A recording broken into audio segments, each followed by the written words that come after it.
আপনার বাচ্চার কি রাগ এবং জেদ অনেক বেশি?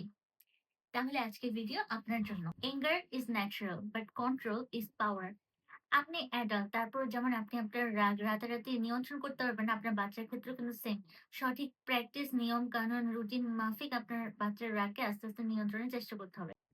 টিপ নাম্বার 1, আপনার বাচ্চা যখন হঠাৎ অনেক বেশি রেগে যাচ্ছে, আপনি তাকে সাথে নিয়ে বসে তাকে calm down করার চেষ্টা করুন। আপনি যখন তাকে ইমোশনালি অ্যাটাচমেন্ট বৃদ্ধি করতে চাবেন, মানে হচ্ছে যে আপনি যখন তাকে বলবেন যে, "আমি বুঝতে পারছি তোমার অনেক রাগ হচ্ছে, বাট আগে calm down হও। তুমি আমাকে আস্তে করে খুলে বলো কি হয়েছে? কেন তুমি রাগ করছো?" আপনি যখন এভাবে তাকে কনসোল প্রসেস এ চলে যাবেন, তখন হচ্ছে সে মেন্টালি বা ইমোশনালি নিজেকে কাম ডাউন করতে হেল্প করবে। সো তার ট্যান্ট্রামস গুলো কমে যাবে এবং ডিসকাশন পাওয়ারটা বৃদ্ধি পাবে। ২ নাম্বার অনেক বেশি পপুলার প্রসেস ব্রিথ ইন এবং ব্রিথ আউট। আপনি জোরে করে শ্বাস নিতে বলবেন এবং আস্তে, আস্তে শ্বাস ছাড়তে বলবেন। এভাবে আপনার বাচ্চা কিন্তু মেন্টালি এবং ইমোশনালি কাম ডাউন হতে আরো হেল্প করবে বা তার রাগ কিন্তু আস্তে, আস্তে কমে যাবে। ৩ নাম্বার, আপনার বাচ্চার নাকের সামনে হচ্ছে কোনো সুগন্ধি জাতীয় কিছু জিনিস ধরুন, যেমন হতে পারে সেন্টেড ক্যান্ডেল অথবা হচ্ছে ফুল হতে পারে, এই ধরনের জিনিস।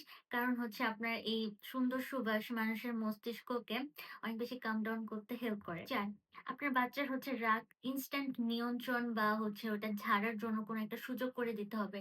আপনি অবশ্যই চাইবেন না যে আপনার বাসার জিনিসপত্র ভেঙে ফেলুক।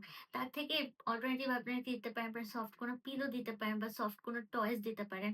যেগুলো সে ছুঁড়ে ফেললে কোনো সমস্যা হবে না বা তার জন্য জিনিসটা অ্যাক্সিডেন্টাল হবে না। সো এর মাধ্যমে সে রাগটাকে আস্তে, আস্তে কাম ডাউন করতে পারবে, যেহেতু সে একটা জিনিসের উপর রাগটা ঝেড়ে ফেলেছে। যেহেতু এটা মানুষের ন্যাচারাল। ৫ নাম্বার টিপ হচ্ছে রুটিন মাফিক জীবন পরিচালনা করা। যেমন হচ্ছে আপনার বাচ্চাকে সঠিক টাইমে ঘুম, খাওয়া বা যেকোনো ধরনের খেলাধুলা, এই ধরনের আ রুটিনের মধ্যে যদি রাখেন, তাহলে হচ্ছে তার মাথায় ওটা সেট হয়ে যাবে যে আচ্ছা আমার কোন টাইমে কোন কাজটা করতে হবে। সো যখন সে ধরেন খেলছে, আপনি তাকে ধাম করে নিয়ে গোসল করাতে নিয়ে গেলেন। তো তখন কিন্তু ওই ট্যান্ট্রামস গুলো শো করার সুযোগ পাবে না। লাস্ট বোনাস টিপ বলা যায়, যেটা হচ্ছে আমাদের ধর্ম অর্থাৎ ইসলামে একটা জিনিস খুব প্রচলিত আছে যে তোমার যখন রাগ উঠবে, হয় বসে পড়ো, নয় শুয়ে পড়ো, না হয় অজু করো। মানে কি এই জিনিসগুলো করলে আপনার মাইন্ডটা অন্যদিকে ডাইভার্ট হয়ে যায়, অন্য কাজের প্রতি ডাইভার্ট হয়ে যায়।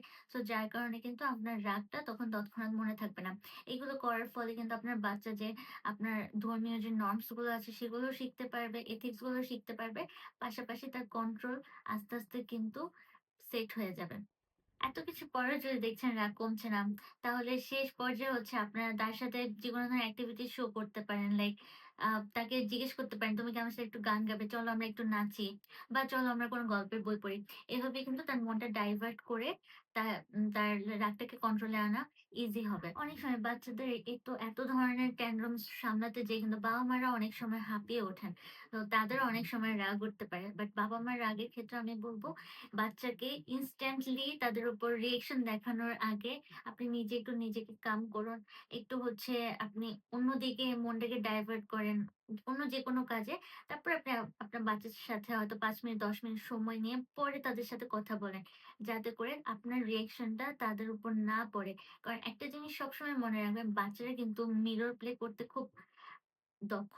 কারণ হচ্ছে আপনি আপনাকে বাবা-মাকে বাচ্চারা যেরকম দেখবে, তারাও কিন্তু ঠিক সেইভাবেই নিজের মেন্টালিটি সেট করে ফিউচারে সেম রিঅ্যাকশন বা সেম এক্সপ্রেশন গুলোই দিয়ে থাকে। সো আজকের ভিডিও এই পর্যন্তই। সবাইকে অনেক ধন্যবাদ ভিডিওটি শেষ পর্যন্ত দেখার জন্য। সবাই ভালো থাকবেন, সুস্থ থাকবেন। আল্লাহ হাফেজ।